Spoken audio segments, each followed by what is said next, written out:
भगवते नमो नमः। श्री कृष्ण चैतन्य प्रभु नित्यानंद, श्री अद्वैत गदाधर शिवासादि गौर भक्त वृंद। हरे कृष्णा कृष्णा कृष्णा हरे हरे, हरे राम राम राम हरे हरे। गुरुपाद पद्म परमारत्न परिव्राजक आचार्य ओम विष्णुपादष्टोत्तरशत श्री श्रीमद् भक्ति वेदांत श्री गोस्वामी महाराज परम गुरुदेव वर्ग नित्य लीला प्रविष्ट ओम विष्णुपादष्टोत्तरशत श्री श्रीमद् भक्ति वेदांत श्री नारायण गोस्वामी महाराज नित्य लीला प्रविष्ट ओम विष्णुपादष्टोत्तरशत श्री श्रीमद् भक्ति श्री रूप सिद्धांति गोस्वामी महाराज सपरिकर श्रील भक्ति सिद्धांत सरस्वती ठाकुर प्रभुपाद समस्त रूपानुगुरु परंपरा के चरणों में असंख्य कोटि दंडवत प्रणाम करते हुए उनकी अहेतुकी कृपा की वांछा करता हूँ। आप सब उपस्थित वैष्णव वैष्णवी हरिकथा श्रवण करने वाले समस्त भक्तों के चरणों में मेरा यथार्थ प्रणाम। हरे कृष्णा। तो हम पुनः वापस आज एकत्रित हुए हैं भगवान नाम से अपने दिन को आरंभ करके, और भगवान की मुख निसृत वाणी भगवत गीता को हम लोग श्रवण कर रहे हैं। हम लोग भगवत गीता के द्वितीय अध्याय को श्रवण कर रहे हैं, जहाँ पर भगवान ने अर्जुन को आ, उत्तर दे रहे हैं स्थित प्रज्ञ के लक्षणों का।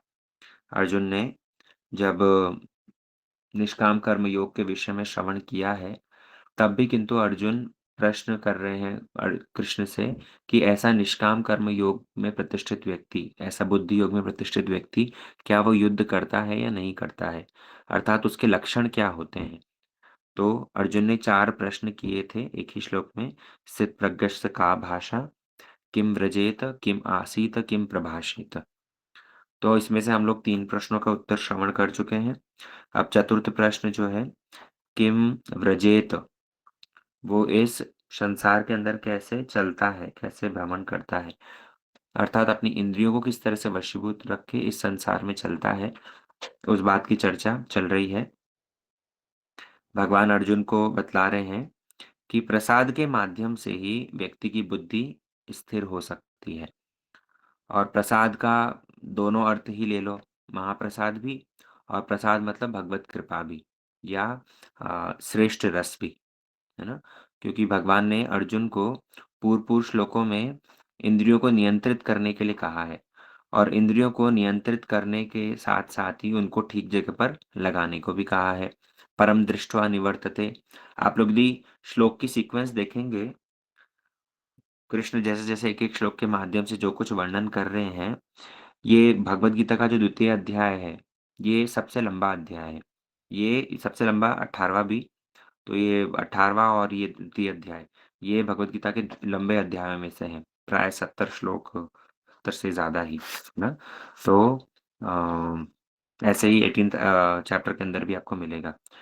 तो यहाँ पर भगवान अर्जुन को बहुत ही सिस्टमैटिकल तरीके से एक के बाद में एक के बाद में एक एक सीढ़ी ऊपर लेते जा रहे हैं, है ना। भगवान यद्यपि अंत में बहुत कुछ बताने के बाद में अर्जुन को कहेंगे कि अर्जुन, मैंने तो बहुत कुछ कहा, तुझे कितना समझ आया नहीं समझ आया, इसलिए फाइनल बात, सर्वधर्मान परित्यज्य माम एकम शरणम व्रज। लेकिन उससे पहले लोग जो सिस्टमैटिक तरीके से जिनकी बुद्धि है, तो उन लोगों को भी भगवान किस तरह से क्रमशः प्रगति प्राप्त कर सकते हैं वो रास्ता दिखला रहे हैं। अर्जुन को एक एक करके बातें बतला रहे हैं, जहां पर हायर टेस्ट डेवलप करने के लिए कहा, इंद्रियों को ठीक डायरेक्शन में लगाने के लिए कहा, और प्रसाद के माध्यम से ही वो संभव है, अर्थात मेरी कृपा के माध्यम से ही वो संभव हो सकता है। बुद्धि पर्यवतिष्ठति, कल हमने श्रवण किया था कि ऐसा व्यक्ति जो भगवत कृपा को अनुभव करता है, जो इस हायर टेस्ट का अनुभव करता है, उसकी बुद्धि ही स्थिर होती है। यद्यपि शास्त्र अध्ययन करने से भी बुद्धि स्थिर होती है, लेकिन शास्त्र अध्ययन करने के साथ साथ जब हम स्वयं भक्ति के अंगों का पालन करते हैं, तो उससे हमें जो अंतर आनंद प्राप्त होता है, वो अंतर आनंद ही हमारी बुद्धि को स्थिर करता है। कल हमने उदाहरण समझा था एक डॉक्टर का, जिसके पास में मरीज यदि जाता है, तो इनिशियली जब पहुंच रहा है, तो वो उसके बारे में सुन करके किस तरह से पहुंच गया, लेकिन उसकी औषधि ग्रहण करने के उपरांत जब वास्तव में रोग का निवारण होता है, तब उस व्यक्ति की बुद्धि स्थिर हो जाती है।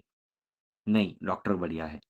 ठीक उसी प्रकार गुरु रूपी वैद्य से हरिनाम रूपी औषधि को ग्रहण करके साधक जब भगवत भजन आरंभ करता है, औषधि खाना आरंभ करता है, औषधि कड़वी लगेगी, खाने की इच्छा नहीं होगी।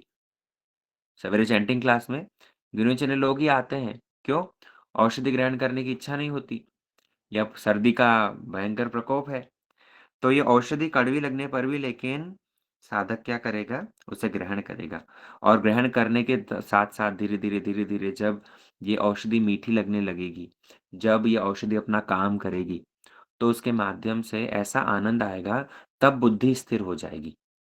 बुद्धि पर्यवतिष्ठति कि नहीं, मुझे जो कुछ भी हो, मुझे ये भगवान नाम नहीं छोड़ना है। ये रास्ता जो मैंने चुना है ये एकदम सही रास्ता है, इसको नहीं त्यागना है। है ना? भगवान आगे इसलिए वर्णन कर रहे हैं 66वें श्लोक में कि अगर कोई ऐसा नहीं करता, तो फिर क्या होगा? इसमें एक डेंजर है। तो अगर कोई ऐसा नहीं करता तो उसके माध्यम से क्या होगा? भगवान अगले श्लोक में वर्णन करते हैं नास्ति बुद्धिर्युक्तस्य न च युक्तस्य भावना न च भावयतः शांतस्य कुतः सुखम्। इस ये एक रिटोरिकल क्वेश्चन वापस से भगवान ने प्रश्न कर दिया यहाँ पर। नास्ति बुद्धि युक्तस्य कि जिसकी बुद्धि युक्त नहीं हुई है। बुद्धि अयुक्त है मतलब बुद्धि उसकी भगवत भजन में नहीं लगी है। न च युक्तस्य भावना जब बुद्धि नहीं लगी है, तो बुद्धि नहीं लगने के फलस्वरूप क्या होगा? उसका भावना, उसका चित्त भी जो है, वो स्थिर नहीं होगा और जब चित्त स्थिर नहीं होगा, न च अभावयत शांतिर, जब भाव स्थिर नहीं होगा, तो उसके माध्यम से शांति नहीं मिलेगी और न च शांतस्य कुतः सुखम्, जब शांति प्राप्त नहीं होगी, तो सुख का तो सवाल ही पैदा नहीं होता। तो यहाँ पर भगवान कहना चाह रहे हैं कि भक्त को एक साधक को, एक स्थितप्रज्ञ व्यक्ति को शांति का अनुभव करना चाहिए। शांति कैसे? शांति प्राप्त होगी केवल मात्र इंटरनल शांति को लक्ष्य करके। हाँ, भक्त को बाह्य शांति की भी आवश्यकता है, लेकिन बाह्य शांति से ज़्यादा वो आंतरिक शांति को लक्ष्य करता है ना? भक्तों को आपने देखा होगा उनको शांत परिवेश पसंद आता है। लेकिन यहाँ पर भगवान के कहने का मतलब ये नहीं है कि एक भक्त तो बिल्कुल कुटिया बना करके किसी जंगल में वहाँ पर एकांत में रहे। इस तरह के भक्त भी आप लोगों ने देखे होंगे, लेकिन वास्तव में ऐसे बाह्य शांति से ज़्यादा ज़रूरी आंतरिक शांति है ना? और वो आंतरिक शांति कैसे आएगी? वो आंतरिक शांति आएगी बुद्धि को युक्त करने से। क्यों? क्योंकि अगर बुद्धि अयुक्तस्य नास्ति बुद्धिरअयुक्तस्य जिसकी बुद्धि भगवान में नहीं लगी है, तो उसके माध्यम से क्या होगा? मन हमेशा विक्षिप्त रहेगा। जो कृष्ण से अयुक्तस्य मतलब जो भगवत भक्ति में जो मुझसे युक्त नहीं हुआ है। भगवान ने क्योंकि पहले मत्परः कह दिया है, तो अब हम सारे श्लोकों का अर्थ भगवान से युक्त करके ही करेंगे। तो इसीलिए जब कहा गया है कि नास्तिर बुद्धिर अयुक्तस्य जिसकी बुद्धि अयुक्त है अर्थात कृष्ण भक्ति में नहीं लगी है, तो ऐसे व्यक्ति को अशांत रहेगा और जब व्यक्ति अशांत रहेगा, तो अशांत रहने से सुख की भी प्राप्ति नहीं हो सकती, है ना? अब इससे 2 चीज़ें समझो। एक तो क्या भक्त के जीवन में कभी भी अशांति नहीं आती? क्या भक्त के जीवन में कभी भी कोई एंग्ज़ायटी, कोई भी उतार-चढ़ाव, कोई डिस्टर्बेंस नहीं होता? नहीं, वास्तव में भक्त के जीवन में तो बहुत ज़्यादा अशांति आ सकती है। प्रहलाद महाराज, उनके जीवन में एक के बाद में एक परेशानियाँ आई ही आई। मीराबाई, उनके जीवन में देखने को मिलता है बहुत सारी परेशानियाँ आई ही आई। पंच पांडव, उनके जीवन में बहुत सारी परेशानियाँ आई। लेकिन वास्तव में भक्त वो बाहरी अशांति से इतना प्रभावित नहीं होता। क्यों? क्योंकि वो आंतरिक शांति को लक्ष्य करता है, वो आंतरिक रूप में फ़ोकस्ड होता है। भक्त के लिए उसने स्थिर कर रखा है, मुझे ये करना है, मुझे ये नहीं करना है। ये मेरा लक्ष्य है, ये मेरा लक्ष्य से मुझे भटकाने वाली वस्तुएँ हैं। तो उसके जीवन में चैलेंजेस आ सकते हैं, परेशानियाँ आएगी, लेकिन वो क्या करता है उसको फेस करता है। बल्कि पंच पांडवों के जीवन में तो इतनी परेशानी आई है लेकिन तब पर भी कुंती महारानी ने अंत में भगवान से जब माँगने की बात आई, तो यही माँगा विपद संतु न शश्वत तत्र तत्र जगद्गुरु कि हे भगवान आप मुझे यदि देना चाहते हैं, तो आप मुझे और विपत्ति ही दीजिए, है ना?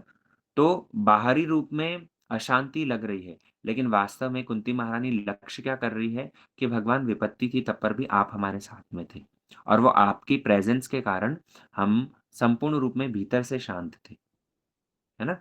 तो बाहरी शांति तो चाहिए ताकि सेवा में कोई बाधा ना हो, ताकि भगवान की सेवा वो ठीक-ठीक रूप में चलती रहे। लेकिन उससे भी ज़्यादा ज़रूरत है आंतरिक शांति की। है ना? क्योंकि जगत की वस्तुओं को तो भैया प्राप्त कर लो, प्राप्त करने पर भी शांति है और नहीं करने पर भी नहीं प्राप्त होने पर भी अशांति है। ये संसार जिसको दावानल कहा गया, इसके अंदर हर हर जगह अशांति ही है ना? कोई यदि ये सोचे कि मैं जागतिक सुख को प्राप्त करने के बाद में शांत हो जाऊँगा, पैसा प्राप्त करने के बाद में शांति मिल जाएगी या सुंदर स्त्री को प्राप्त करने से शांति मिल जाएगी या सुख भोग, ऐश्वर्य, जागतिक वस्तु जो कुछ भी हो।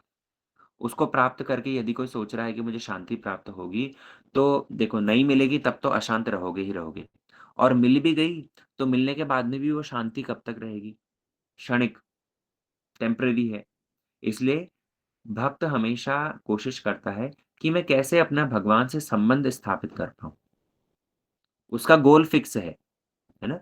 वो हमेशा अपना स्थिर र रखता है कि नहीं मेरा मेरा ये मेरा टारगेट है, मेरा कृष्ण भक्ति कैसे मेरी वर्धित हो, इसके लिए मुझे प्रचेष्टा करनी है और ये जगत की जितनी सारी अशांति है, वो ऊपर-नीचे चलती रहेगी, है ना? कई जगह पर ऐसा देखने को मिलता है कि जो लोग भक्त नहीं हैं, वो भी बाह्य रूप में बड़े शांत हैं।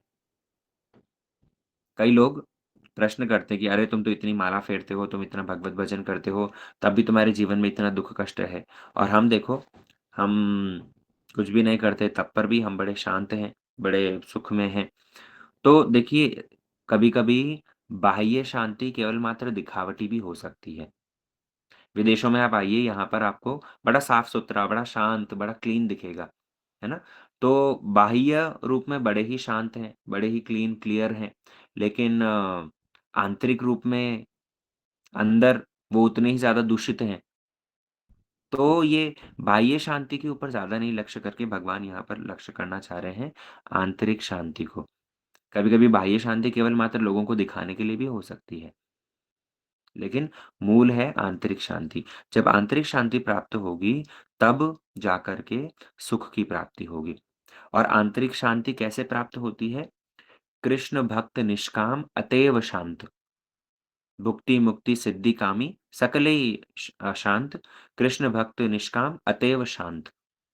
कविराज गोस्वामी वर्णन करते हैं कि भुक्ति जो लोग सांसारिक भोग वासनाओं को चाहते हैं, वो लोग अशांत हैं।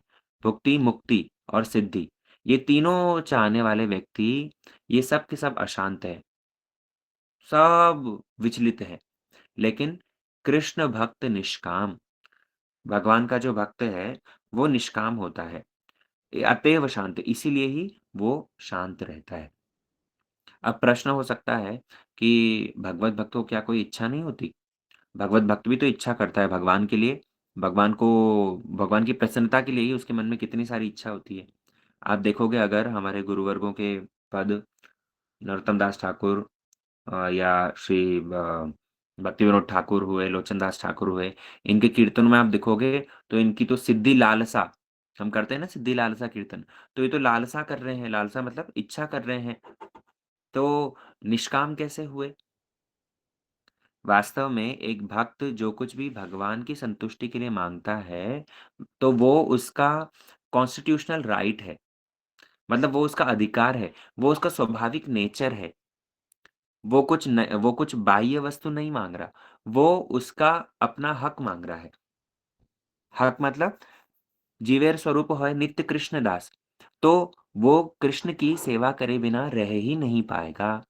इस कारण से जब भक्त लवांछा करता है कि गाँथिया माला तिर माला दीबो दोहार गले, अधरे तुलिया दीपो कर्पूर तांबुले कि हे ठाकुर, हे युगल सरकार, मैं माला बना करके कब आपके गले में पहनाऊँगा? अब ये इच्छा ही तो हुई, कब मैं तांबुल का बीड़ा आपके मुख में पधराऊँगा? तो ये देखने में तो लगता है ये इच्छा ही है ना? निष्काम काम हुआ, ये तो कामना है। लेकिन वास्तव में ये कामना क्या है? भगवान की सेवा के लिए है और क्योंकि जीव का स्वरूप ही है कि वो कृष्णदास है, इसलिए वो भगवत सेवा करे बिना रह ही नहीं पाएगा। इसलिए हमारे गुरुवर्गों की प्रार्थना यदि आप देखोगे, तो उसके अंदर बहुत सारी आपको कामना मिलेगी। सिद्धि, लालसा, कीर्तन जितने भी आप देखोगे, तो उनके सबके अंदर यही दिखेगा आपको कि कैसे वो लोग भी कामना कर रहे हैं कि कब ऐसा होगा, कब ऐसा होगा, कब होगा, कबे आम हेरी वो श्री वृंदावन, है ना? सब लोग प्रार्थना कर रहे हैं, लेकिन उद्देश्य केवल ये है कि वो क्योंकि वो कृष्ण के लिए है, इसलिए वो शांति प्रदान करने वाली है ना? भगवान अगले श्लोक में इसीलिए वर्णन कर रहे हैं, इंद्रियाणाम हि चरतां यन्मनो अनुविधीयते तदस्य हरति प्रज्ञां वायुर्नावमिवाम्भसि। इस श्लोक के अंदर भगवान ने वर्णन किया है कि कैसे व्यक्ति की बुद्धि हर ली जाती है। पहले तो बतलाया, पहले तो मतलब प्रश्न किया था रिटोरिकल प्रश्न करते हुए कह दिया कि अशांतस्य कुतः सुखम, कि जो व्यक्ति अशांत है, उसको कहाँ से सुख प्राप्त हो सकता है? इसलिए सुख यदि चाहते हो, तो बुद्धि को युक्त करके आंतरिक शांति को लक्ष्य करो। लेकिन कब बुद्धि भी विचलित हो सकती है, बुद्धि भी कैसे इंद्रियों के द्वारा भ्रमित कर ली जाती है, उसको इस श्लोक में बतलाया है ना? भगवान उदाहरण भी बहुत बढ़िया बढ़िया दे रहे हैं। वायुर्नाव इमाम भसिल कि जैसे एक नाव जब किसी ओशन के अंदर, किसी सागर के अंदर कोई नाव चलती है, नाव नहीं बड़े-बड़े जहाज भी चलते हैं, तो उन जहाज़ों के चलने से बीच-बीच में कभी तूफ़ान आता है और तूफ़ान के आने के माध्यम से हवा ज़ोर से चलने से क्या होता है, नाव अपना रास्ता भटक जाती है। नाव तो क्या बड़े-बड़े जहाज भी उस समय पर वेदर फ़ोरकास्ट देखते हैं, तो वेदर फ़ोरकास्ट देख कर के वो क्या करते हैं, वो अपना या तो रूट बदल लेंगे और रूट नहीं बदलते तो वो बड़े सावधान हो जाते हैं पहले से ही। तो जैसे ये हवा के माध्यम से, तेज़ हवा के माध्यम से नौका का रुख बदल जाता है, वो भटक जाती है, उसी प्रकार इस जगत में भी हम सब भटक जाते हैं। कैसे? इच्छाओं की वायु से। इसका अर्थ कर रहे हैं कि जैसे हमारी इंद्रियाणाम हि चरताम, अर्जुन ने क्योंकि पूछा है किम व्रजेत, कैसे चलता है, तो इसलिए बार-बार भगवान ये चरताम शब्द का, विचरण शब्द का व्यवहार कर रहे हैं। पुराने श्लोक में भी आया था। तो भगवान यहाँ पर कह रहे हैं कि इंद्रियाणाम हि चरताम, ये इंद्रियाँ, ये तो क्योंकि दसों दिशाओं में भाग रही हैं, तो ये दसों दिशाओं में भागने के कारण जो मन में जो इच्छाएँ जागृत हो रही है, ये इच्छाएँ क्या है? ये इच्छाएँ ही वो ज़ोर के प्रवाह होने वाली वायु है। और जैसे उस प्रचंड वायु से नौका रास्ता भटक जाती है, वो दूर कहीं नौका को बहा करके ले जाती है। ठीक उसी प्रकार हमारी जो दसों दिशाओं में भटकने वाली इंद्रियाँ हैं, इन इंद्रियों के माध्यम से हमारा मन भटकता है और मन के माध्यम से बुद्धि भी, ऐसे व्यक्ति की तदस्य हरति प्रज्ञा, प्रज्ञा मतलब बुद्धि, तो ऐसे व्यक्ति की बुद्धि भी हर ली जाती है।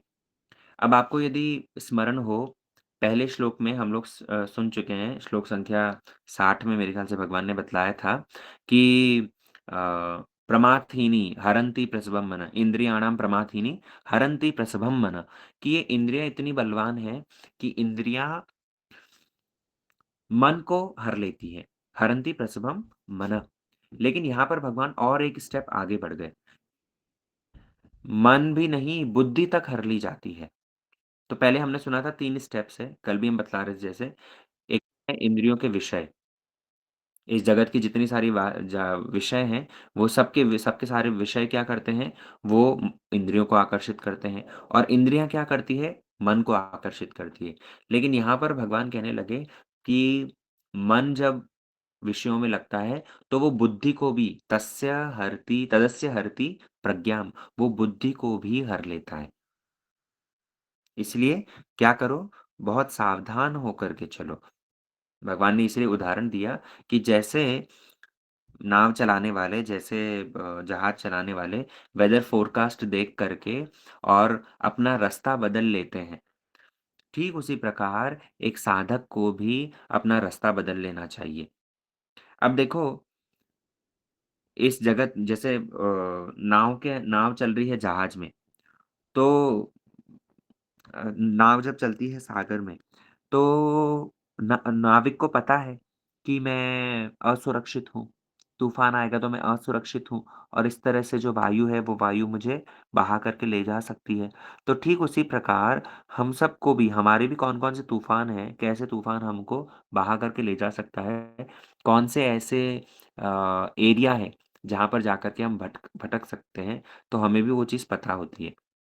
सबके लिए यद्यपि ये अलग-अलग हो सकता है, लेकिन तब पर भी भगवान इस जगत में बतला रहे हैं कि बहुत सारे ऐसे स्थान हैं, जहाँ पर इच्छाओं का तूफ़ान बड़ा भयानक है। इच्छाओं का तूफ़ान बड़ा भयानक है और वहाँ जाकर के अपने आप को खतरे में डालना ही क्यों? इसीलिए क्या करो, रूट बदल लो या फिर अगर उस ओर जाना ही है, उस ओर यदि जाए बिना काम बनेगा नहीं, कुछ कारण से उस ओर जाना पड़ रहा है, तो फिर क्या करो, सावधान हो जाओ। हैं? इसलिए अगर हम इस तरह सावधान होकर के चलेंगे, तो उसके माध्यम से ही ठीक रह सकते हैं। नहीं तो इतनी बलवान इंद्रियाँ हैं, हरन्ति प्रसभं मनः और अब यहाँ पर तो और एक स्टेप आगे, तदस्य हरति प्रज्ञाम्, बुद्धि और मन दोनों ही हर लिया जाएगा। इसलिए भगवान अर्जुन को कहते हैं कि हे महाबाहो, नेक्स्ट श्लोक के अंदर तस्माद्यस्य महाबाहो निगृहीतानि सर्वशः इन्द्रियाणि इन्द्रियार्थेभ्यः तस्य प्रज्ञा प्रतिष्ठिता। भगवान इसलिए अर्जुन को यहाँ पर संबोधन कर रहे हैं, हे महाबाहो। हे महाबाहो मतलब तुमने बहुत सारे योद्धाओं को पहले जीता है, लेकिन इस बार और भी तगड़ा योद्धा उपस्थित हुआ है। तुमने यद्यपि पीछे बहुत सारे योद्धाओं को के ऊपर विजय प्राप्त करी होगी, लेकिन इस बार तुम्हें और एक बड़ी विजय प्राप्त करनी है और वो बड़ी विजय किस पर प्राप्त करनी है? इंद्रियों पर। इंद्रियाणि इंद्रियार्थेभ्य। इंद्रियाणि मतलब इंद्रियाँ और इंद्रियार्थेभ्य मतलब इंद्रियों के विषय। तो इंद्रियों को इंद्रियों के विषय से निग्रह कर लेना, निगृहीतानि, निग्रह कर लेना मतलब कंट्रोल करके उसको ठीक जगह डायरेक्ट कर देना। वो ही महाबाहो का काम है। यहाँ महाबाहो कह कर के भगवान ये नहीं कह रहे कि अर्जुन तुम्हारे बाइसेप्स बहुत बड़े हैं, है ना? इस जगत में देखने को मिलता है, बहुत सारे लोग बड़े बलवान होते हैं, शरीर से बड़े ही हृष्ट-पुष्ट और बलवान हैं। लेकिन वास्तव में बल का प्रदर्शन शारीरिक बल से नहीं है, बल्कि आंतरिक बल से है। कौन व्यक्ति कितना ज़्यादा स्ट्रॉन्ग विल पावर रखता है, वो बलवान है। कभी-कभी देखने को मिलता है कि शरीर से क्षीण कलेवर वाला व्यक्ति भी, लेकिन तब पर भी मनोबल, आत्मबल इतना स्ट्रॉन्ग होता है कि कोई भी कार्य करने के लिए प्रस्तुत हो जाता है ना? वास्तव में बलवान वही व्यक्ति है जो अपनी इंद्रियों को निग्रह कर पाए। अगर इंद्रियों को निग्रह नहीं कर पाए, शरीर से बड़े ही बलवान है, तो उसके बल का कोई लाभ नहीं। देखा है ना एक इस जगत के अंदर कई उदाहरण भी दिया जाता है कि बड़े से बड़े बलवान व्यक्ति हाथी, उससे बड़ा बलवान कौन हो सकता है? लेकिन केवल मात्र एक हथिनी के स्पर्श सुख को प्राप्त करने के लिए वो इतना बलवान हाथी भी दुम हिलाते हुए पीछे-पीछे, पीछे-पीछे भागता है। एक पुरुष इतना बलवान है जो कि एक स्त्री को यदि एक तमाचा मारे, तो उसको मूर्छित कर सकता है। लेकिन वो ही बलवान पुरुष एक स्त्री के सामने कामातुर होकर के और उसके वशीभूत हो जाता है ना?